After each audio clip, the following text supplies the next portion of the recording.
So yung BMS is dinikit ko muna ng temporary dito sa battery. Ngayon yung leads is susulda na natin.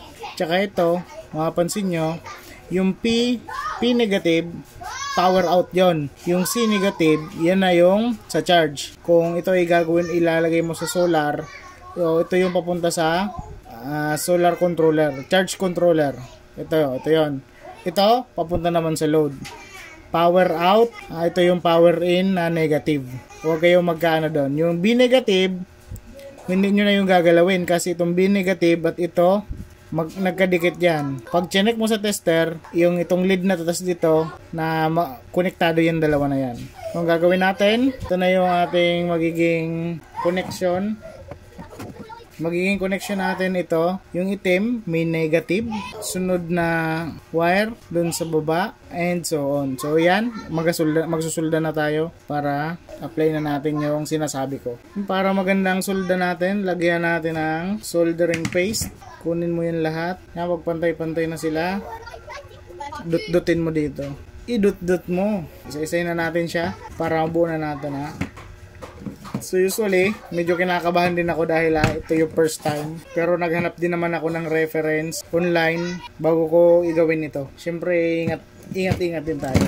At yun nga, kung hindi ka ganun ka, tawag dito, kung hindi ka ganun ka confident, so wag mong gagawin.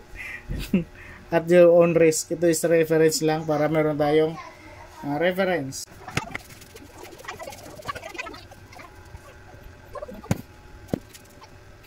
First connection done. To may negative natin. Sunod na wire, itong sunod is doon na sa baba. So dito pala, wag na kayo mag-cut ng wire kasi yung isang reasoning naman doon, yung isang content creator sa US nakita ko, kaya hindi niya pinuputol para same ng resistance yung mga battery.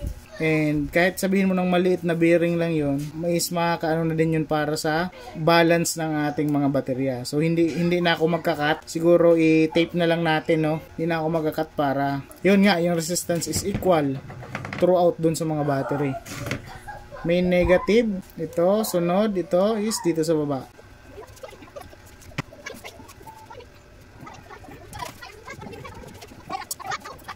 Pangatlong wire, doon na sa taas. Negative.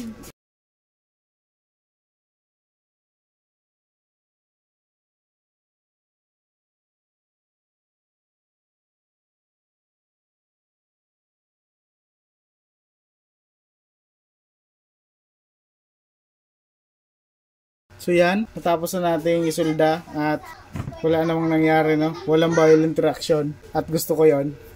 And i-check natin yung check natin yung voltage to confirm na tama yung ginawa natin.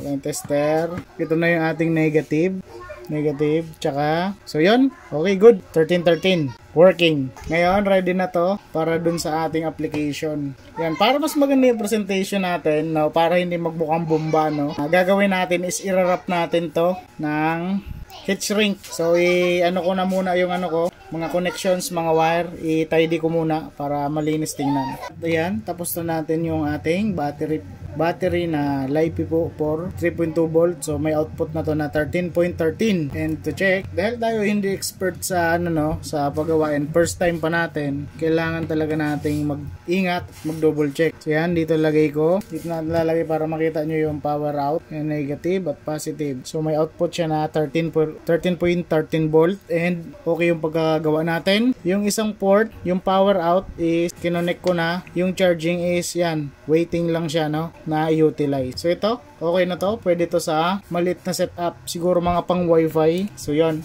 okay na yan. And ang huling step na lang is i-wrap natin. Yan, i-wrap ko muna bago natin ipakita yung final product. Just like that. Okay na. Tapos na yung ating battery pack na 12 volt with BMS. And karandom, ito na yung continuation sa pag-ayos natin ng parang power box na to. Kasi maganda siya, no? Meron siyang 5 output. So yung output niya is, sabi nga dito, lamp. Pwede yung lamp. 1, 2, 3, 4. At 4 na lamp at isang USB. USB na to. Tapos may 2 output na naka-USB na. Upon close inspection, no, makikita natin na nawawala yung cover ng fuse. At dahil nawawala yung cover, panigurado wala din yung yung pinaka-fuse niya. So, kailangan nating i-address yan. Tapos, yan, yung loob naman, yung board niya is in pristine condition, no? So, maganda siya, wala siyang corrosion, and walang, yan, kalawang. So, normal lang na nagkakaroon talaga ng dumi. Dahil, syempre, nangungulekta yan ng dumi dahil ito ay nasa loob na. Pero sa visual inspection, pasado pa rin siya, no? Walang sign ng corrosion sa board. Sabi ko nga, still in pristine condition. Yan, ganda pa din yan. At ang kagandahan nito is meron siyang built-in na speaker, 8 ohms, 1.5 watts. So, dalawa siya. Tsaka, meron siyang, ito is antenna, may board. Siguro ito is radio and MP3 na. So, pwede mag-read siya ng USB.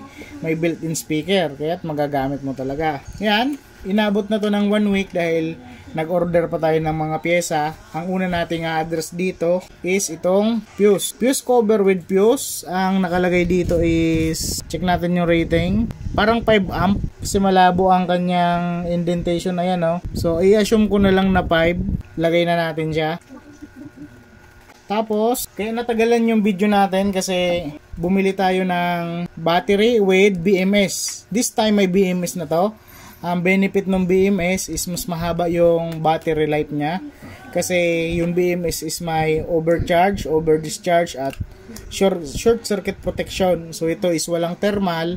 Ibig sabihin ko pag uminit is nag-stop na siya pero okay lang. Kasi so far naman is good with yung build natin. Magandang quality yung linagay natin dito na BMS. Kahit okay na okay siya. Ngayon, ito lang talaga yung nagpatagal ng paggawa ko nito kasi hinantay natin na dumating yung mga pyesa. Ngayon na nandito na to, so i-assemble na natin siya and i-check natin kung na-address na ba natin yung problem. So yan, dito, lagay na natin siya dito. Okay. Ay dito, nandito yung holder niya.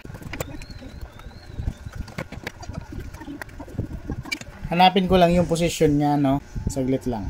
Ngayon karandom dahil hindi na natin siya may balik doon sa original na position niya.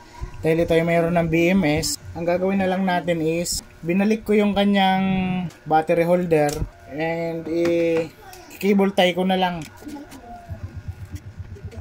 Yan, cable tie natin para nakapix pa rin siya. Para kahit idadala-dala ito, hindi siya malog. So yan, nakapix pa din yan. Hindi pa rin siya maalog, no? Goods pa rin yan, goods. Tapos, i-trim natin yung excess para malinis tingnan. Yan. Nakapix na siya, hindi na siya gagalaw dyan. Sunod nating lalagay yung mga connection sa board. Then pinakahuli natin, ang practice ko is huli natin ikakabit yung battery, no?